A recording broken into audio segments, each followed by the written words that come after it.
Bersama kami dalam podcast. Saya Akbar. Dan saya Tiara. Untuk memenuhi tugas akhir atau UAS mata kuliah Teknologi Informasi atau ITC yang diampu oleh Ibu Melinda Prawati. Program Studi Pendidikan Guru Sekolah Dasar Fakultas Keguruan dan Ilmu Pendidikan Universitas Palangkaraya. Nah, di podcast kita ini, di episode kali ini membahas apa nih, Tiara? Di episode kali ini kita membahas tentang tipe dan prinsip supervisi pendidikan, Bar. Menurut kamu nih, gimana sudut pandang kamu tentang tipe supervisi pendidikan?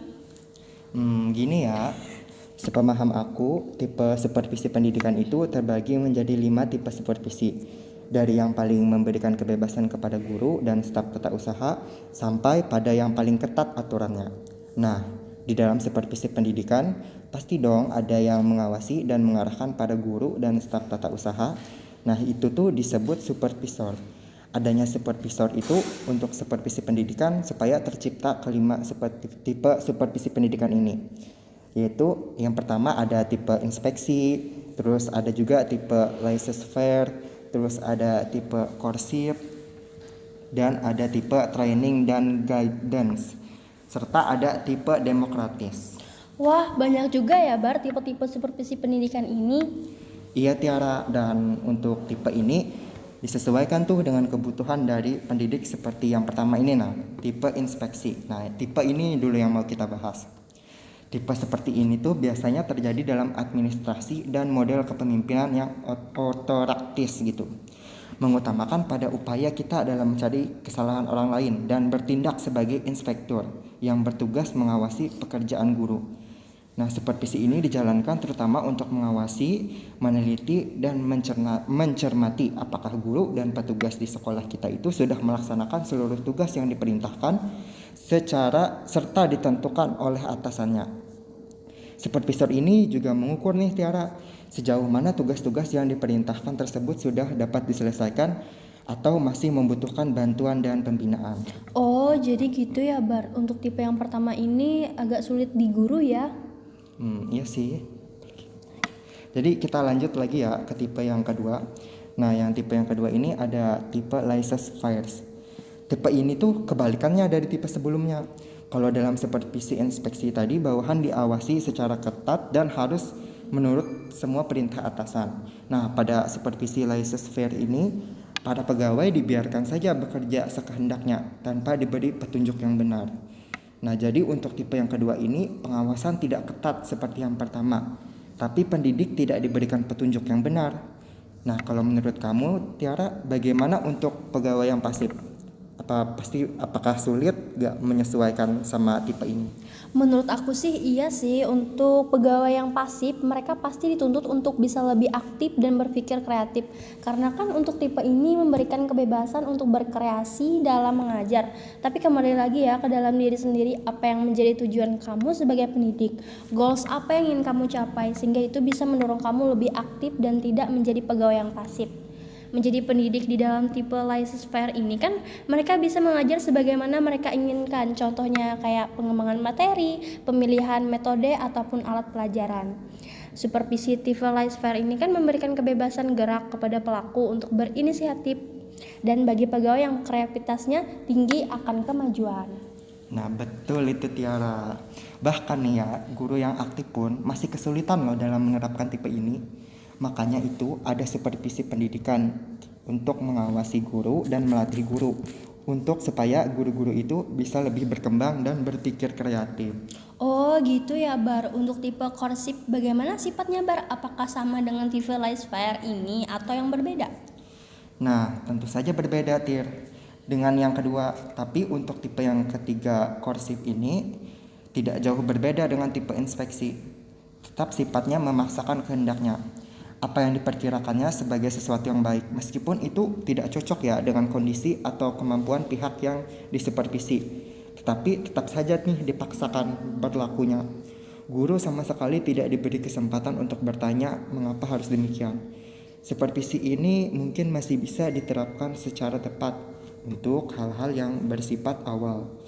Contoh supervisi yang dilakukan kepada guru yang baru mulai mengajar.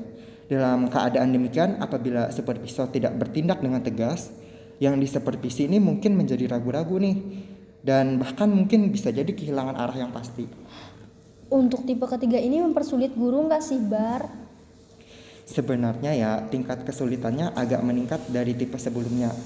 Penggunaan tipe ketiga ini belum bisa diterapkan bisa diterapkan kepada guru yang belum berpengalaman atau guru yang mulai mengajar. Nah, oke, kita sekarang lanjut ya ke tipe selanjutnya. Nah, tipe keempat ada tipe training dan guidance. Tipe ini diartikan sebagai memberi latihan dan bimbingan. Hal yang positif dari supervisi ini yaitu guru dan staf tata usaha selalu mendapatkan latihan dan bimbingan dari kepala sekolah. Sedangkan dari sisi negatifnya tuh kurang adanya kepercayaan nih pada guru dan karyawan bahwa mereka mampu mengembangkan diri tanpa selalu diawasi, dilatih dan dibimbing oleh atasannya. Yang selanjutnya ada tipe demokratis. Selain kepemimpinan yang bersifat demokratis, tipe ini tuh juga memerlukan kondisi dan situasi yang khusus. Tanggung jawabnya bukan hanya seorang pemimpin saja loh ya yang memegangnya, tetapi didistribusikan juga atau didelegasikan kepada para anggota atau warga sekolah. Para anggota atau warga sekolah yang sesuai tuh dengan kemampuan dan keahliannya masing-masing. Apabila dikaitkan dengan fungsi-fungsi dari manajemen, supervisi berada atau terselip tuh dalam fungsi dinamis, yaitu pengarahan, koordinasi, dan juga evaluasi. Apabila kondisi dan situasi kepemimpinan sekolah memang kondusif untuk terjadinya supervisi tipe demokratis ini, maka fungsi-fungsi pengarahan, koordinasi, dan evaluasi tadi dapat terjadi bukan dari satu arah tuh, tetapi kolaboratif. Jadi harus berkolaborasi ya, Bar? Betul tuh, ada juga kerjasama semua pihak yang ada di dalam organisasi. Tanggung jawabnya bukan hanya seorang pemimpin saja yang memegangnya, tetapi didistribusikan atau dilegalisasikan kepada para anggota atau warga sekolah sesuai dengan kemampuan dan keahlian masing-masing. Nah, jadi gitu nih Tiara tipe-tipe supervisi pendidikan. Jadi pendidik itu nggak bisa loh ya sembarangan, ya pasti ada aturan dan yang mengawasi pendidik tersebut. Adapun tipe yang dipilih oleh supervisor dalam melaksanakan supervisi, namun kita ini tidak boleh melupakan prinsip-prinsip menjadi panduan kerja. Tapi Tiara, ngomong-ngomong tentang prinsip, kita tadi kan sudah membahas tuh tentang tipe. Nah, sekarang aku mau nanya kamu nih tentang prinsip supervisi pendidikan. Menurut kamu tuh prinsip supervisi pendidikan itu gimana sih? Kalau untuk prinsip supervisi pendidikan ini, Bar, di dalamnya tidak hanya mengawas kondisi mengajar, guru, dan aspek administrasi sekolah. Prinsip supervisi ini secara aplikatif terbagi menjadi 5. Yang pertama itu supervisi bersifat memberikan bimbingan dan memberikan bantuan kepada guru dan staf sekolah untuk mengatasi masalah dan mengatasi kesulitan dan bukan untuk mencari-cari kesalahan. Oh gitu ya Ra, aku kira supervisi itu mencari-cari kesalahan guru, soalnya kan terkadang supervisi itu kayak menjadi momok yang menakutkan gitu loh bagi guru. Enggak, Bar, enggak gitu. Mindsetnya yang kayak gitu harus diluruskan. Jadi supervisor itu tujuannya tidak mencari kesalahan guru, tetapi tujuannya memperbaiki cara mengajar dan mengevaluasi kinerja mengajar guru. Oh, jadi supervisi ini untuk memperbaiki kualitas guru ya, supaya sesuai dengan kebutuhan para peserta didiknya.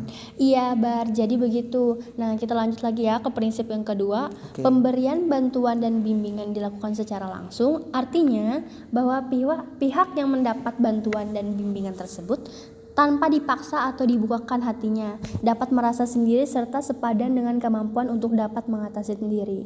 Nah, yang ketiga, apabila supervisor merencanakan akan memberikan saran atau umpan balik, sebaliknya disampaikan segera, mungkin agar tidak lupa. Sebaiknya supervisor memberikan kesempatan kepada pihak yang disupervisi itu untuk mengajukan pertanyaan dan tanggapan, Bar. Yang keempat, kegiatan supervisi sebaiknya dilakukan secara berkala, misalnya 3 bulan sekali atau 2 bulan sekali, bukan menurut minat dan kesempatan yang dimiliki oleh supervisor.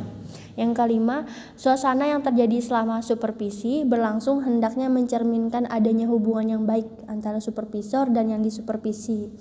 Jadi harus tercipta suasana yang kemitraan yang akrab.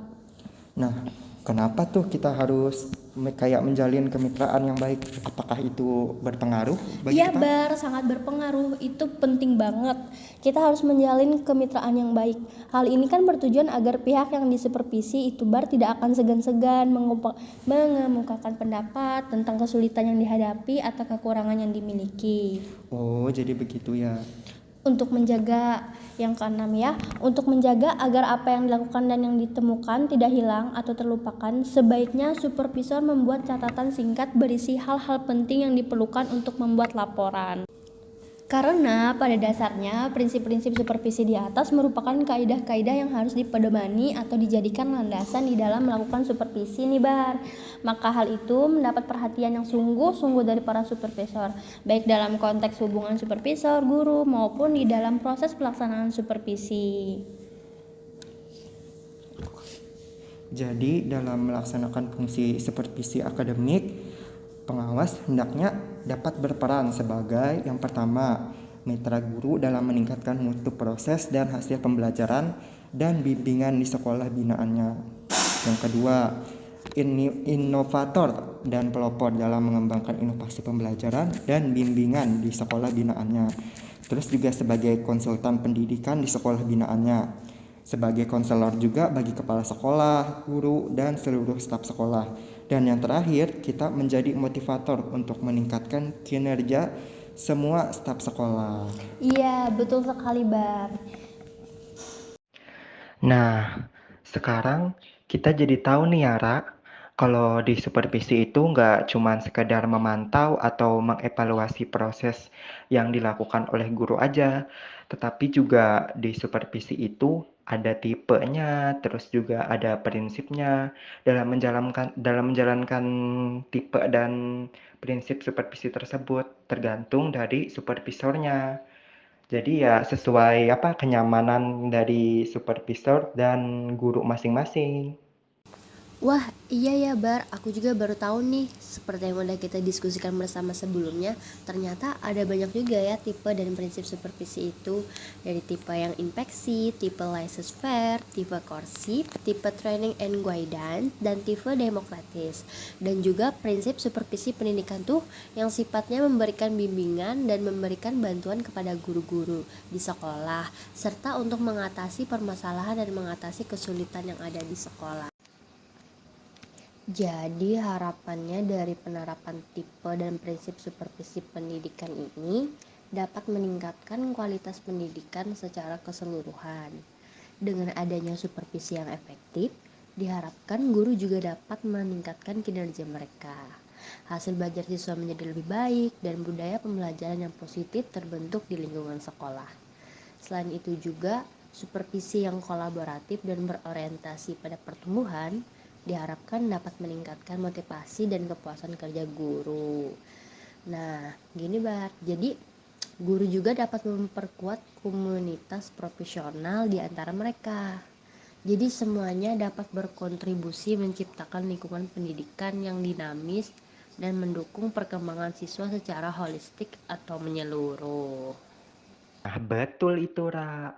Jadi, diharapkan dengan adanya tipe-tipe dan prinsip dari supervisi pendidikan ini, diharapkan nanti guru tuh dapat meningkatkan mutu pendidikan di Indonesia nantinya. Nah, kalau mutu pendidikan di Indonesia nantinya dapat dipenuhi, otomatis juga guru juga dapat dong memastikan kalau proses pembelajaran yang dilakukan itu dapat berjalan dengan efektif. Terus, akhirnya apa tuh? Nah, akhirnya guru pun dapat berkembang secara profesional. Nah, bisa menjadi guru profesional.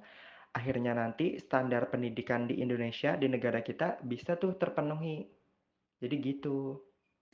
Berhubung kita sudah di penghujung acara, jangan lewatkan ya episode-episode kami yang akan dibawakan oleh teman kami, nah Rika dan Ersa. Stay tune terus ya teman-teman sampai akhir.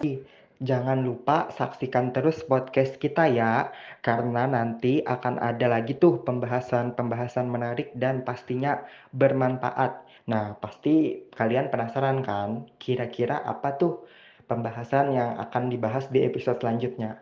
Makanya jangan sampai ketinggalan, pantengin terus kami di podcast. Bye!